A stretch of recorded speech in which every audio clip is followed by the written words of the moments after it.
Ayoko lokohin followers ko, mahal ko followers. Actually, parang 4 na araw na kami dito sa hospital. Nakakimo ako, nakakimo. Worst pain of my life, 10 out of 10, iiyak ka, humihiyaw lang buong gabi. Sasakit siya, para siyang may kutsilyo na may sumasaksak sa likod mo. Balik, so bukol na to, malaking malaki daw. Isa sa pinakamalaki na nakita nila. Saan siya nagtatago? Ba't di ko nakapat? Nalaman na yung kalaban. Ang pangalan, sarcoma. Very rare. Naipit pa yung puso ko. Puso ko nakapisa.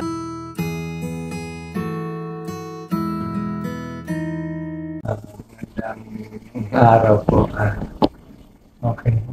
Recorded lang po to. Bali, today is, I think, August.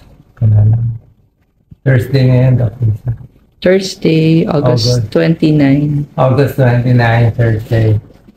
Actually, August 29, Thursday, parang 4 na araw na kami dito sa hospital. Pagkatapos ng mga 5 araw sa isang hospital sa Maynila, swerte nakalipat kami. At actually sa all these 10 days, pinakamalakas ko na today. Pinakamal ko na today. Kaya malakas ako today, sabi ko kailangan may record lang. Hindi ko lang kailangan ko po-post sa followers ko. Ayaw ka naman kasi magsinungaling. Anyway, short lang. Pagkatapos ng eleksyon, May 2022, okay naman ako. Wala naman ang naramdaman. Siyempre, medyo malungkot ka. Pero tuloy-tuloy lang tayo sa tulong, sa vlog, sa mga gawain natin. So, May 2024, okay lang, tuloy lang. Walang reklamo, walang sinasabi, wala akong sinasagot. Tuloy lang sa trabaho, wala lang. Yun lang ang gusto natin. So, for the year, medyo okay naman ako. May, June, July, hanggang mga December. Tapos, pagdating ng 2020, although, ang feel mo lang, lagi lang may mabigat. Para lang may mabigat sa loob, may mabigat, may mabigat.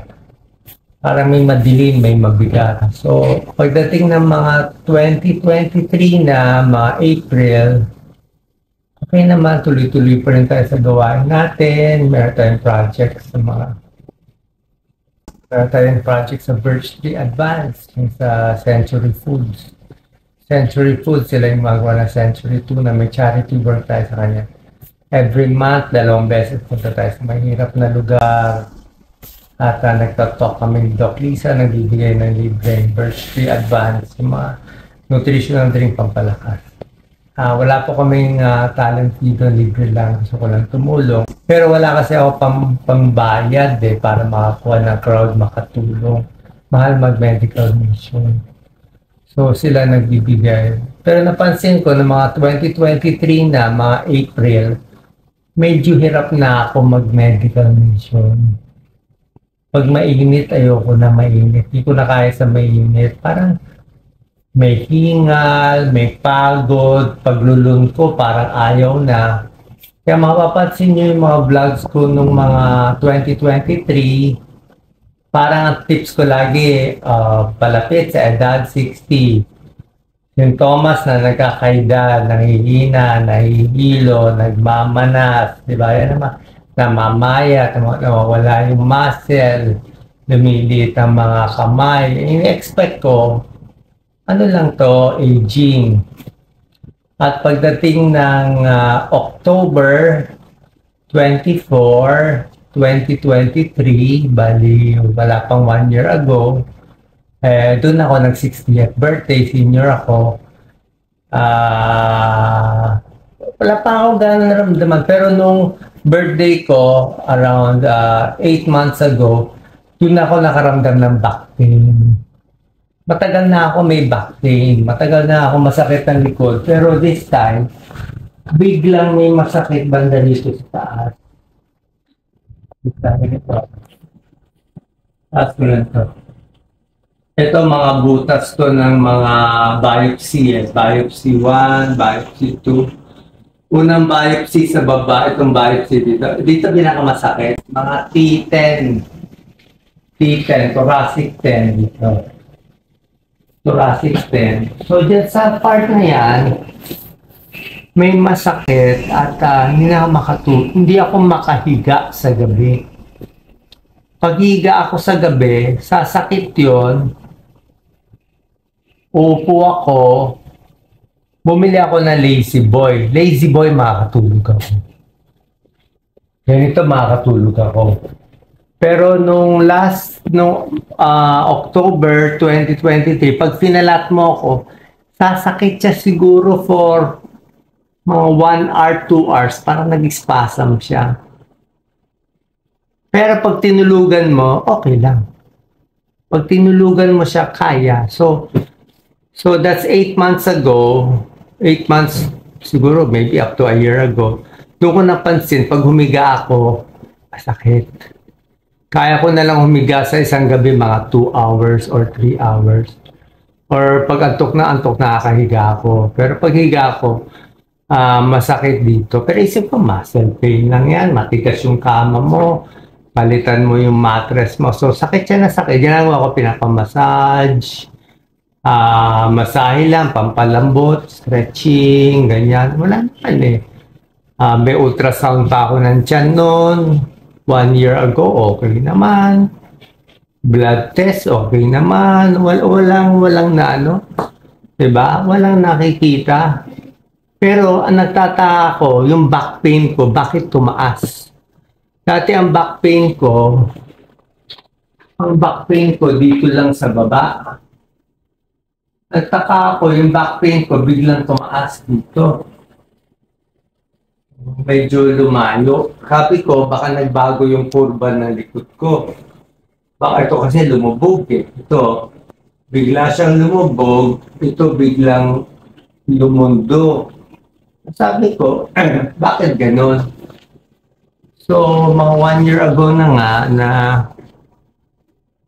ganyan lang bagal ay hindi ko pwede magsalita nito. I-splice na lang. Shortcut ko na lang. Hindi mo na lang. Nakapagod po. Nakakimo ako eh. Nakakimo. Pero ayoko lokohin kaya followers ko. Mahal ko followers ko. Mahal ko followers ko. Mahal ko kayo. Niwala kayo. So, nasaan na ba ako dito? Then after you had back pains. Okay. So, nung nag-back pain ako 1 year ago, hindi ko lang pinapansin. So, pasakit. Until shortcut na natin no mga August 28 ngayon, di ba? So, baka gawin natin August 18 or 19. Mga August 18, 19, bago ako nagpa-admit sa hospital sa Maynila for the 3 days, sumobra sakit ang likod ko. Tsaka iba pang symptoms ko, yung tiyan ko lumalaki. Sunday yon on a weekend. Ito na magpapain. Si Doc Lisa magpapain. Papahinga ko na ako. Okay lang. August 17, 18, 19, you had back pains. So August 21, Wednesday, August 20, Tuesday, yun, laboratories. August 20, then we pa-admit na. Kailan tayo nagpa-admit? August 20, Tuesday. Sumakit mga August 17, 18. 18, 19, that weekend. Akit mo ako.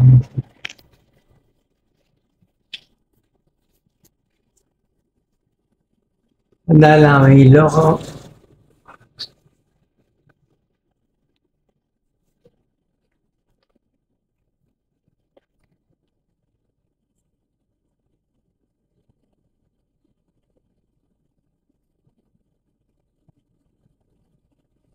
Dok, ba't ka masungit?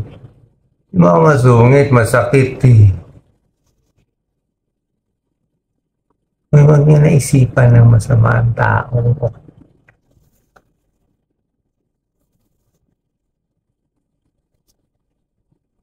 So, sumakit siya bigla. Sobra-sobra sakit. Worst pain of my life, 10 out of 10. Iiyak ka.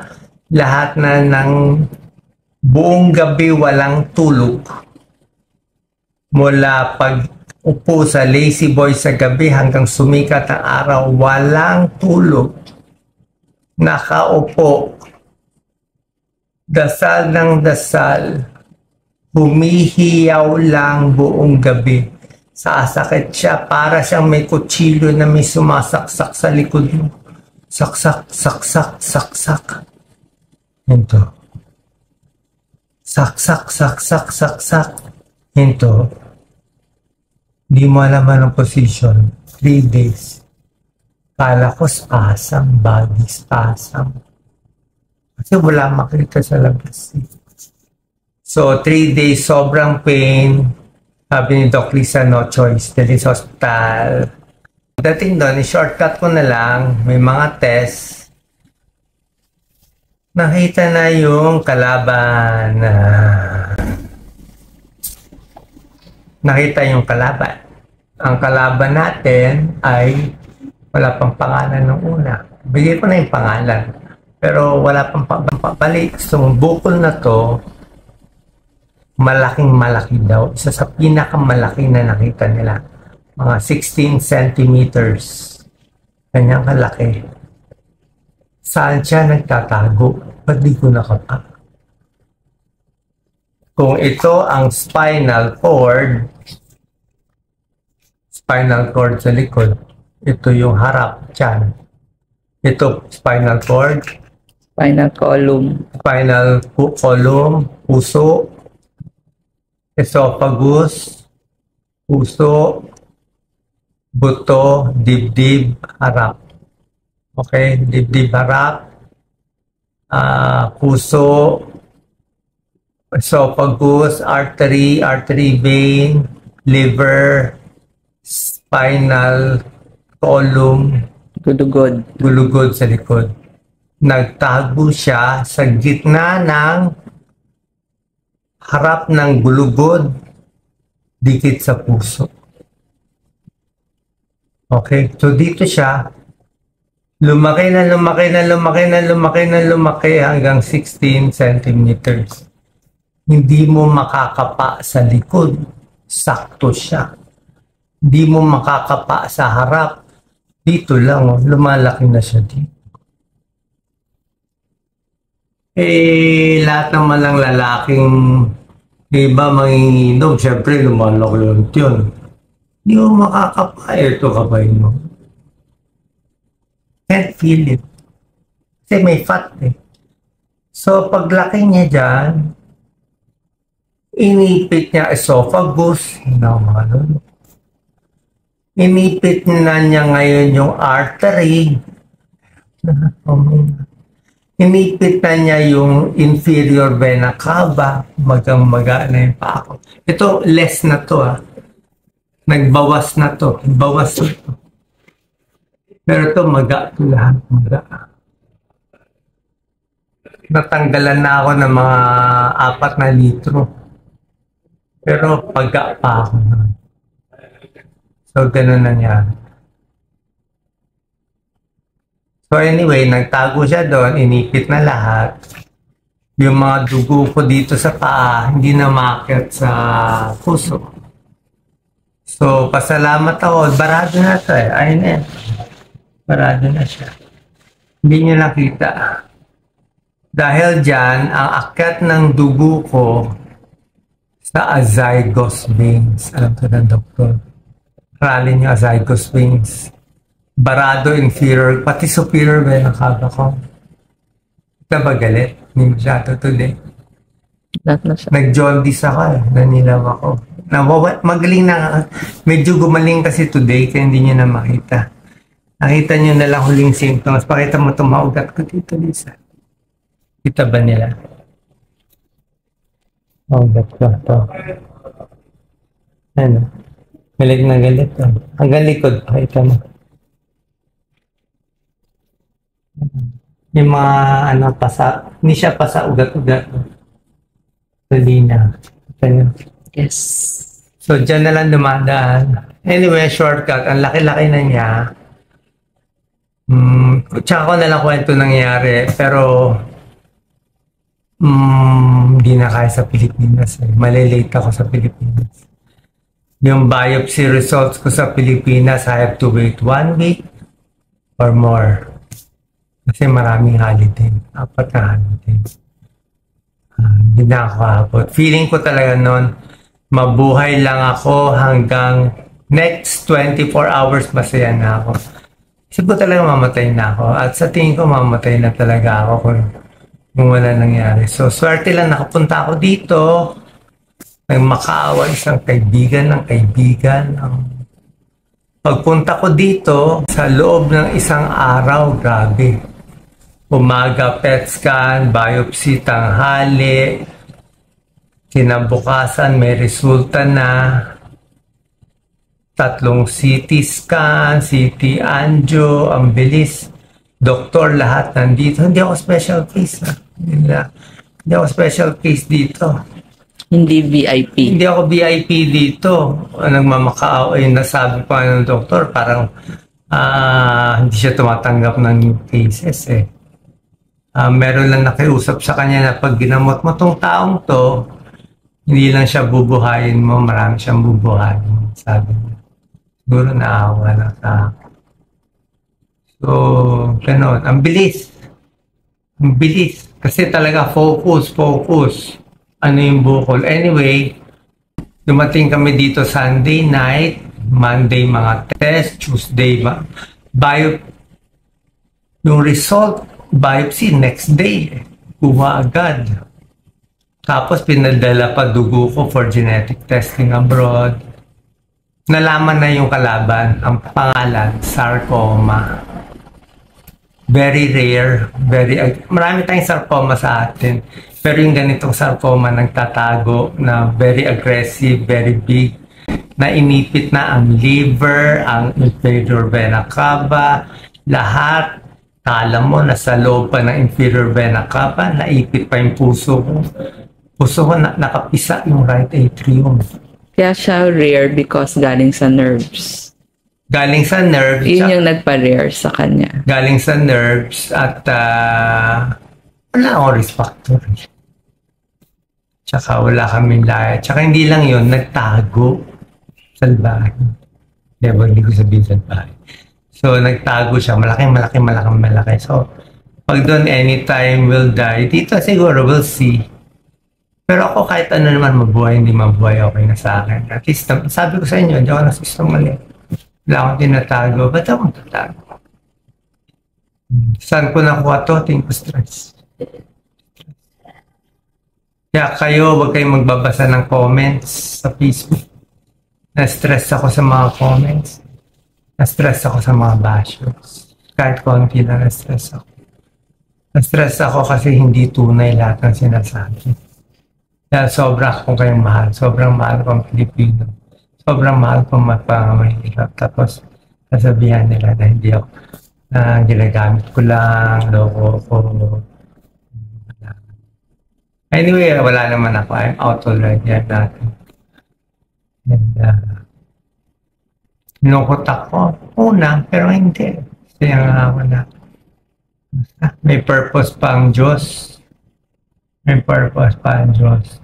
And ang good news, kahapon na Wednesday, Sunday, Monday, Tuesday diagnosis. Wednesday, chemo na agad ako. Ito yung chemo. Dry mouth ako.